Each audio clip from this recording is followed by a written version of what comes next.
Hola, ¿qué tal, estimados estudiantes? Nuevamente juntos, en este caso para desarrollar la clase número 8.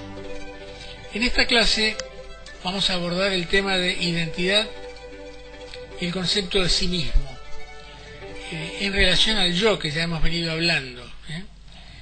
Nos hemos salteado dos temas del módulo 2, porque de esta manera en esta semana que se inicia y en la siguiente, con estos temas, también en relación a lo que después vamos a ver la semana que viene sobre mecanismos adaptativos, mecanismos de defensa, vamos a ir acompañando a las comisiones de trabajos prácticos. Después vamos a retomar en las próximas clases el inicio del módulo 2, que tiene que ver con el concepto de salud-enfermedad, normalidad, disnormalidad, etc.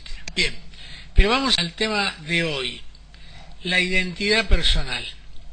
Desde la cátedra decimos que la identidad personal está compuesta o es una sumatoria articulada y sincrónica de tres aspectos que denominamos identidad de género, identidad de rol e identidad histórica.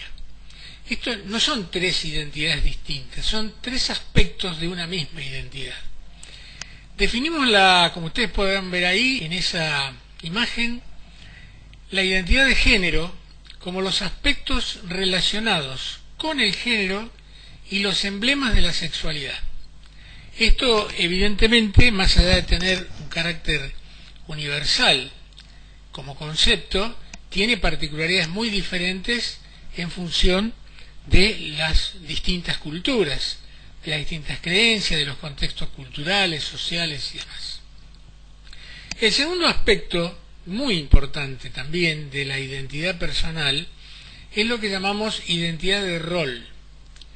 Esta identidad de rol se refiere a los aspectos relacionados con las expectativas atribuidas y asignadas en el plano de la performance sociolaboral. Cuando hablamos de identidad de rol estamos hablando de lo que llamamos personaje de rol. Es decir, desde el rol profesional, cuando decimos yo soy comerciante, yo soy médico, yo soy carpintero, yo soy trabajador social, es decir, ese yo soy, ese ser, se relaciona con la identidad del rol que desempeñamos. Y no es menos importante, es muy importante, porque la identidad del rol perfila una gran parte del comportamiento situado y sitiado. Es decir, la personalidad, el estilo de personalidad, que por supuesto se muestra más allá del rol, pero está en gran medida articulada y limitada y yo diría teñida por la identidad del rol. Y finalmente lo que llamamos identidad histórica. La identidad histórica tiene que ver con esos aspectos de la historia del individuo, que, tanto desde el punto de vista sociocultural como desde el punto de vista familiar en el marco de la estructura de parentesco. Ser hijo de él, ser padre de él, ser hijo de tal persona, la tradición familiar, las creencias familiares, la historia vital del individuo, todo eso se refleja en gran parte de su identidad. Entonces tenemos los aspectos de género, que los aspectos de género siempre tienen que ver con la cultura, es decir, es cómo se monta la mirada de la sociedad sobre el sexo, sobre la sexualidad. El género es mucho más que la sexualidad, es la sexualidad puesta en la sociedad, ¿sí? Y esto también obviamente tiene que ver con las distintas culturas, creencias, como decíamos, y demás. Pero además, por otro lado, el rol, tanto el rol profesional, el rol social, el rol familiar y la historia del sujeto. Entonces, estos tres aspectos, estos tres componentes, son parte de la identidad. Y esa identidad se articula fuertemente con el estilo de personalidad. Es decir, que el estilo de personalidad no solo tiñe, sesga de alguna manera estos aspectos de la identidad, sino que estos mismos aspectos de la identidad también de alguna forma modelan, limitan el estilo de personalidad. No lo cambian, desde luego que no, pero son parte de los límites de la expresión de la personalidad. Como decíamos en clases pasadas, la personalidad está situada y sitiada. Por supuesto que además el género, el rol y la historia, junto con el estilo de personalidad, se inscriben en la situación contextual que es externo. Muy bien, ven ustedes acá como una pequeña fórmula, una pequeña ecuación que dice que la identidad del yo o la identidad personal es la sumatoria de entonces la identidad de género más la identidad de rol más la identidad histórica. En realidad, cuando decimos más, no es una mera sumatoria de 1 más 1 más 1 igual 3. Es una articulación donde el género, el rol y la historia dan como resultado una cualidad diferente a la mera suma de las partes. Y en el denominador de ese contexto y demás está lo que llamamos concomitancia social, es decir, justamente el reflejo social de cómo ve la sociedad y a través de la sociedad el sujeto mismo, su propio género, su propio rol y su propia historia. Dicho como un ejemplo, el sujeto genérico, ¿cómo percibe su propia sexualidad? ¿Cómo percibe los emblemas de esa sexualidad en la sociedad? ¿Cómo se percibe desde el punto de vista de género? Se percibe de manera, digamos, sincrónica, de manera anacrónica, produce ruido esa relación con su propia sexualidad y con su propio género. Los emblemas de su género son aceptados por el sujeto, entra en conflicto desde su propio estilo de personalidad y sus propias creencias. Esta es la concomitancia. No solo el género, sino el rol. ¿Cómo percibe el sujeto ese rol? ¿Como un rol valorado por la sociedad, disvalorado? ¿Está de acuerdo con su rol? ¿Es lo que él aspiraba a ser? ¿Es lo que quiere ser, lo que quisiera ser? ¿Cómo cree él que la sociedad ve su rol? ¿Cómo cree, por ejemplo, el trabajador social que la sociedad en la que vive ve su propio oficio, su propia profesión? ¿La valora, no la valora? Y esto tiene que ver con su propio, el orgullo que siente de ese rol que desarrolla. Es decir, siente que es valorado, que no es valorado. Tiene que ver con la autoestima relacionada con ese rol. Y ahí entonces estamos nuevamente en la concomitancia social. Y luego la historia. Esa historia le pesa, no le pesa, la pudo elaborar retrospectivamente, está en conflicto con su propia historia, o su propia historia justamente forma parte de esa identidad fuerte sobre la que el sujeto se siente orgulloso. Si proviene de una familia creyente, religiosa y demás, el sujeto comparte eso, lucha contra eso, es crítico. ¿Cómo se posiciona desde su propia historia con la historia de sus padres, con la historia de él mismo, con sus hermanos, de él o de ella, genéricamente, con sus hermanos, con sus hermanas? Ideológicamente, el sujeto entra en conflicto con la ideología promedio de su social, religiosa, política de su familia, asume esa ideología, la cuestiona, asume una ideología completamente opuesta para poder oponerse a las tradiciones familiares.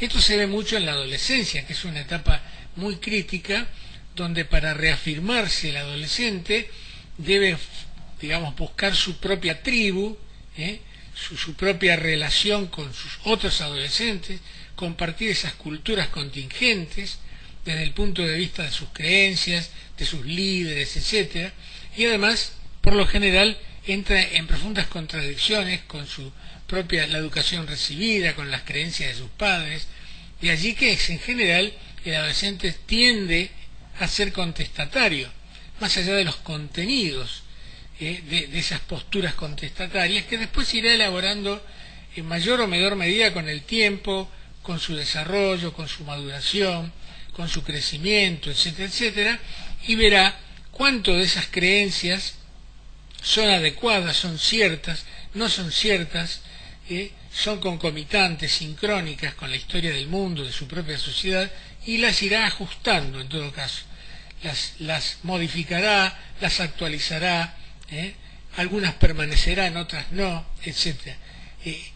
El adolescente normal, en su propio crecimiento y desarrollo hacia la madurez y demás, forma parte, digamos, de ese proceso una cierta autocrítica saludable de su propia historia.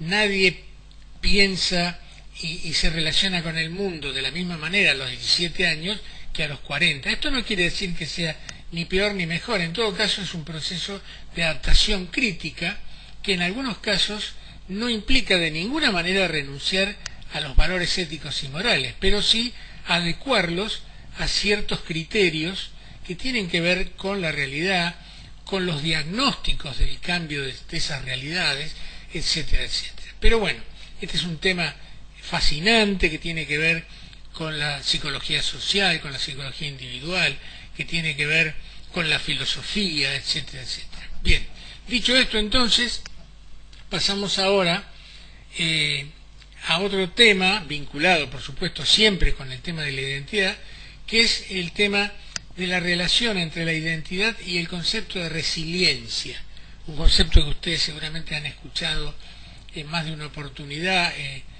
desarrollado por alguna asignatura o fuera de la propia carrera y demás. La resiliencia puede definirse como la capacidad de un sujeto, un individuo, de reaccionar y recuperarse ante las adversidades, que implica un conjunto de cualidades que tiene que ver con el yo, con la fortaleza, con los mecanismos de defensa, con la identidad, que fomentan un proceso de adaptación exitosa y de transformación a pesar de los riesgos y la adversidad.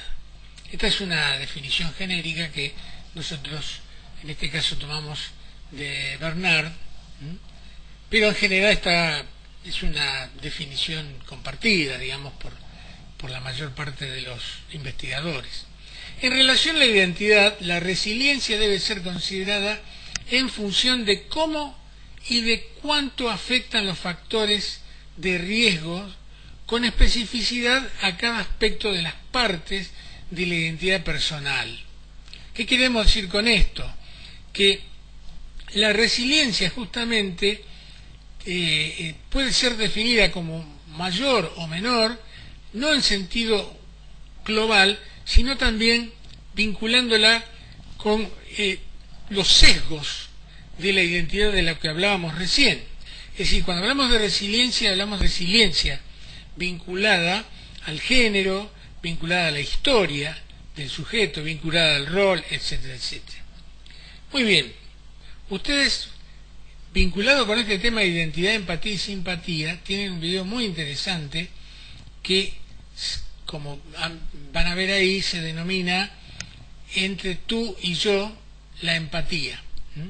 Ahí van a ver toda una serie de ejemplos de la psicología experimental y la neuropsicología en relación al concepto de empatía, de simpatía y de indiferencia. Es decir, ¿es la empatía un aspecto innato? ¿Es aprendido? ¿Es un concepto que deviene de una interacción entre lo innato y aprendido y adquirido? Bien, también esto se relaciona con el concepto de personalidad, que hablábamos en clases anteriores. Según lo define el diccionario de la Real Academia, la empatía es la capacidad que tenemos de ponernos en el lugar de alguien y comprender lo que siente o piensa.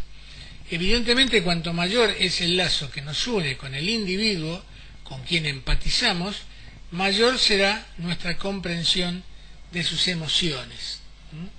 El concepto de empatía tiene que ver con entender la situación del otro. Y el concepto de simpatía es cuando nosotros no solo entendemos, sino que sentimos que estamos nosotros justamente siendo o haciendo o padeciendo lo que padece el otro. Es decir, simpatizo en la medida en que yo mismo empiezo a sentir lo que siente el otro. Esto es muy importante, esta diferenciación. Es muy importante. ¿Por qué? Porque en el rol profesional, por ejemplo, de las sociopraxeologías, el médico, el psicólogo, el trabajador social, por ejemplo, una cosa es empatizar con el otro, es decir, comprenderlo, entenderlo, y otra cosa es simpatizar con el otro, porque si yo simpatizo con el otro, empiezo a sentir exactamente lo mismo y a confundirme con el otro. Y allí pierdo entonces un aspecto importante que es justamente la técnica de la profesionalidad. Si la persona con la cual yo estoy trabajando, con la cual yo estoy, a la que estoy asistiendo, a la que estoy entendiendo, a la que estoy escuchando, como psicólogo, como trabajador social, como médico, etcétera, si esa persona me está contando algo triste o alegre, o de pronto está sufriendo y se pone a llorar, yo empatizo en la medida en que entiendo esos sentimientos, los comprendo. Pero si yo en ese momento simpatizo a tal punto que yo mismo me pongo a llorar, entonces me confundo, es decir, me fundo con el otro y desaparezco de mi rol profesional y ya no puedo ayudarlo. Este sería en todo caso el rol de un amigo con el cual puedo abrazarme y llorar juntos, pero ahí no hay un rol profesional en juego. Entonces yo no puedo simpatizar con el destinatario de mi actividad profesional porque me estoy confundiendo y no puedo tomar la suficiente distancia, pero sí debo empatizar para poder comprenderlo y entenderlo, y desde allí puedo ayudarlo. Cuando el psicólogo dice entiendo lo que le pasa, no quiere decir que le esté pasando lo que le pasa al paciente, porque si no deja de ser psicólogo. En todo caso le pasarán cosas parecidas en otro momento, en otro lugar, pero no en ese momento. Es decir, si hay una identificación a tal punto que pierde la distancia, entonces si la otra persona tiene una reacción agresiva y él simpatiza confundiéndose, el propio profesional se pondrá agresivo. Esto no debe ocurrir, porque debe tener la distancia suficiente como para empatizar, entender lo que le está pasando, pero no puede repetir el comportamiento. ¿Se acuerdan que conducta es sentir, pensar y actuar? Porque si no, entonces desaparece como profesional. Bien, esta es la diferencia entre empatizar y simpatizar. Lo van a ver muy bien en ese vídeo que les comentaba. Y finalmente, para terminar ahora, ustedes tienen un segundo vídeo muy interesante sobre la construcción de la identidad en relación a la identidad social, la identidad individual, la identidad colectiva, que es realmente una síntesis muy interesante en relación a estos aspectos de la identidad. Ya no hablamos solamente de género, rol e historia, sino que hablamos de los grupos identitarios. Cuando hablamos de los grupos identitarios nos referimos a la pertenencia del sujeto a un determinado grupo de referencia. Hablábamos de las tribus urbanas, las tribus adolescentes, las referencias desde el punto de vista religioso, ideológico, desde el punto de vista del estatus social. Estas son las referencias identitarias de grupo, de clase, de cultura. La identidad nacional, que hablábamos la vez pasada, la personalidad del medio ambiente, lo que llamábamos el carácter nacional. Entonces hay una identidad cultural regional. El hombre del norte, el hombre del sur, el hombre del conurbano. Hay una identidad de compartir desde el punto de vista nacional, desde el punto de vista generacional. Hay distintas identidades. Y está la identidad familiar y la identidad histórica. Es decir, el hombre se compone de distintas identidades. Y también hay una identidad humana, que a veces se torna bastante difícil de entender, justamente porque hay otras identidades que la obstruyen. Con este tema de la pandemia y demás, se está hablando mucho de cómo las personas de pronto comprendieron que estamos unidas desde el punto de vista de la especie, desde el punto de vista del factor humano, con absolutamente todos los seres humanos del mundo, que comparten justamente la característica principal, que es la de ser personas, a través de justamente, si un virus nos afecta a todos al mismo momento y produce un impacto planetario, es porque justamente todos compartimos esa identidad humana que está atravesada por otras identidades que no compartimos y que debiéramos en todo caso empatizar con ellas, que tienen que ver con las creencias, las religiones, las ideologías, etcétera, etcétera. Por supuesto que hay empatías más sencillas y empatías que son muy dificultosas. Si una determinada cultura practica por su propia estructura histórica comportamientos, por ejemplo, que nosotros desde culturas diferentes caracterizamos como intolerantes, como bárbaros, por ejemplo, la violencia contra la mujer, la opresión, para decir algo, o con una etnia diferente y demás, decimos, no, yo puedo comprender los mecanismos, pero son mecanismos que yo jamás, no solo no puedo simpatizar, sino que tampoco puedo empatizar, porque yo tengo un profundo rechazo con ese comportamiento, que va más allá del relativismo cultural. Son comportamientos que yo desde mi moral y de mi ética no puedo aceptar. Entonces ahí hay una cuestión muy complicada, muy difícil, que evidentemente forma parte de todo un proceso de interacción. Por eso es tan importante que las comunidades, las naciones y los pueblos no solo no se retraigan y no se aíslen, sino que cada vez interactúen más. Por eso es tan importante la globalización, el conocimiento de otras culturas, el abrirse a todos las distintas, la multiculturalidad. Esto es fundamental para poder integrarse y para poder entender que todos somos justamente parte de esta complejísima realidad humana. Bien, dicho esto, que ya tendría más que ver con una percepción filosófica en todo caso, vamos ahora al concepto de sí mismo, y con esto ya redondeamos y terminamos. El concepto de sí mismo, que está vinculado obviamente al concepto de identidad, es la identidad más la percepción del entorno y la percepción que el otro tiene de mí y la percepción que yo creo que el otro tiene de mí. El concepto que cada uno de nosotros tiene de sí mismo consiste en quién y qué pensamos que somos. Generalmente todos tenemos una idea más o menos clara de quiénes somos, de nuestras características físicas y psicológicas, de nuestras virtudes y deficiencias, de nuestra personalidad en general.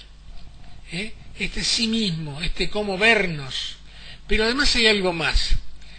Ese concepto de sí mismo, que es un concepto conocido en el campo de la psicología como self, el sí mismo, implica también la idea que tenemos de cómo los demás nos ven. El sí mismo es el yo más el entorno en el que interactuamos, básicamente. Y para terminar, esto ha sido muy desarrollado por Carl Rogers. Ahí tienen ustedes, en el PDF tienen un texto muy interesante de un investigador, José Gondra Resola, que justamente hace un análisis de los desarrollos de Rogers.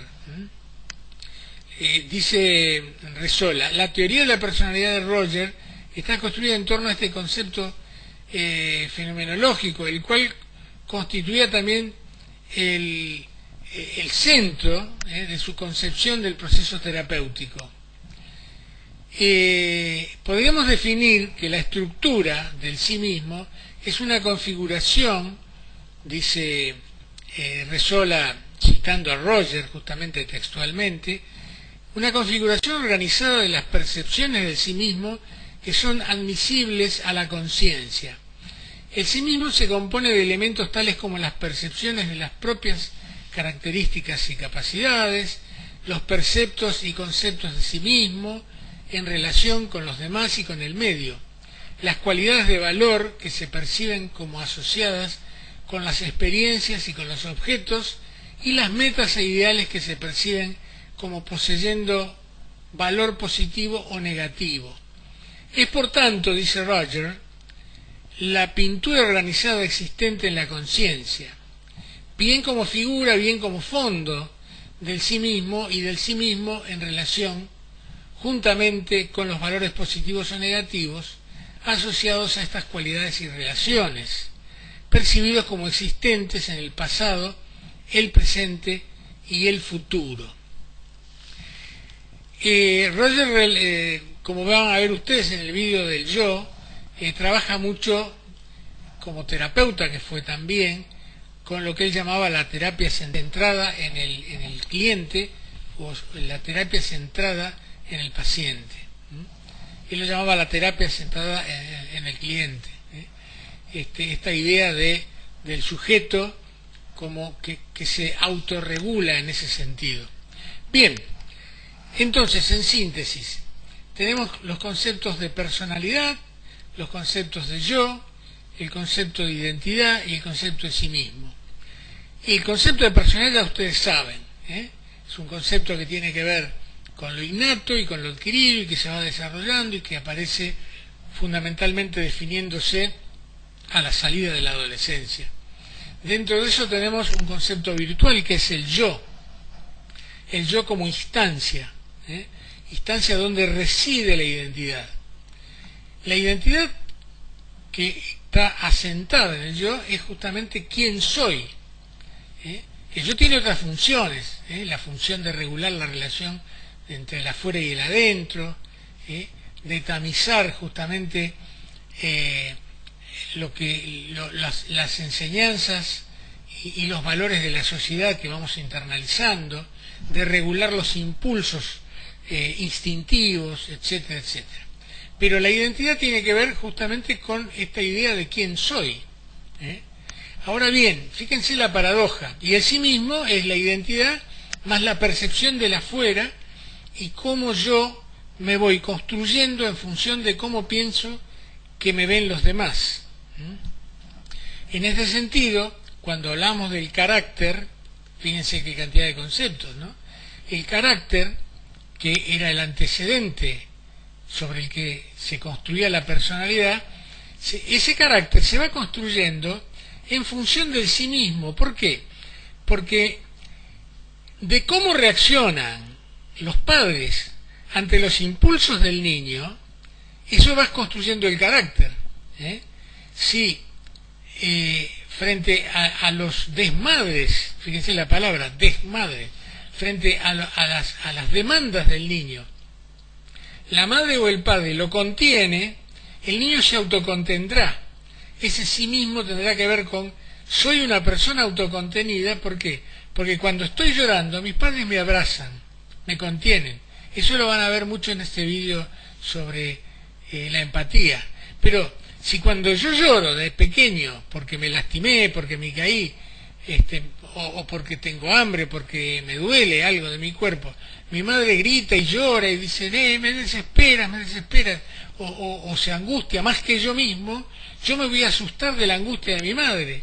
Y entonces mi sí mismo va a estar descontenido, de alguna manera me voy a percibir como una persona ansiosa, como una persona que tiene miedo de angustiarse. Entonces, fíjense cómo el carácter se va construyendo a partir de la relación entre el yo, la identidad, y cómo los otros me perciben y me contienen, básicamente. Entonces, la identidad es justamente cómo me percibo, pero cómo los demás me perciben a mí, básicamente. Entonces tenemos yo, identidad y sí mismo, ¿sí? Personalidad, yo, identidad y sí mismo. Obviamente, la estructura del yo, si es un yo neurótico, si es un yo funcional, si es un yo psicótico, si es un yo psicópata, el sí mismo va a tener que ver con esa percepción de la estructura de ese yo. Y ese yo, esa estructura, obviamente está asentada en una personalidad determinada, un estilo. Ya dijimos que la personalidad es todo un estilo de contacto con el exterior. Puede haber una personalidad fuertemente extrovertida en un yo funcionalmente sano, pero puede haber una personalidad extrovertida en un yo enfermo, por ejemplo, psicótico, patológico, o en un yo neurótico, o en un yo psicopático. Es decir, que la estructura del yo, sea que fuera saludable, sana, neurótica, psicótica, psicopática, por decir algunas patologías, la estructura de ese yo bien puede estar presente en estilos de personalidades similares, por ejemplo, extrovertidas. Un psicópata puede ser extrovertido, un psicótico también, un neurótico, pongamos que también, un neurótico con características histeroides, histéricas. Si es obsesivo y demás, posiblemente no sea tan extrovertido. O sí, pero quizá menos, quizá tienda a ser más introvertido para controlar, ¿no? Etcétera, etcétera. Bueno, es un paréntesis. De manera tal que recuerden siempre que la personalidad es la totalidad del sujeto que se muestra hacia afuera. El yo, el lugar estructural donde anida la identidad, y la identidad más la interacción con ese afuera y la percepción de cómo me ven, cómo yo me veo y cómo creo que los demás me ven, ahí voy autorregulando. Este es el sí mismo o es el self. Las personas que tienen una dificultosa capacidad para percibir cómo los demás lo perciben, se autorregulan mal. Las personas muy tímidas tienen una percepción del afuera, del ridículo, es decir, piensan que todo lo que dicen puede ser leído o es leído por los demás como ridículo, entonces se inhiben. Dice, seguramente, por ejemplo, un neurótico, seguramente lo que dije el otro me estará viendo como un ridículo, entonces se inhiben. Las personas seguras dicen que perciben que están diciendo algo digamos que les cae bien a ellos mismos, perciben que los demás dicen, seguramente el otro se impactó por lo que yo dije, y aumentan su autoseguridad. O no, o dicen algo que perciben que el otro les disgustó y se autocorrigen, dicen, metí la pata, el dicho popular, y se van autocorrigiendo. Me parece que no estoy en buena sincronía con el otro. O inclusive dicen, mirá, me parece que dije algo inoportuno, te pido disculpas. Eso se llama autorregulación. Las personas egocéntricas, muy narcisistas o psicopáticas, no se autorregulan y no se dan cuenta que los demás están aburriéndose. Bien, y como tengo la sospecha de que los estoy aburriendo, dejamos acá la clase. Bien, como siempre, los espero en cualquiera de las instancias de supervisión y que disfruten de estos videos que están realmente muy interesantes. Muchas gracias.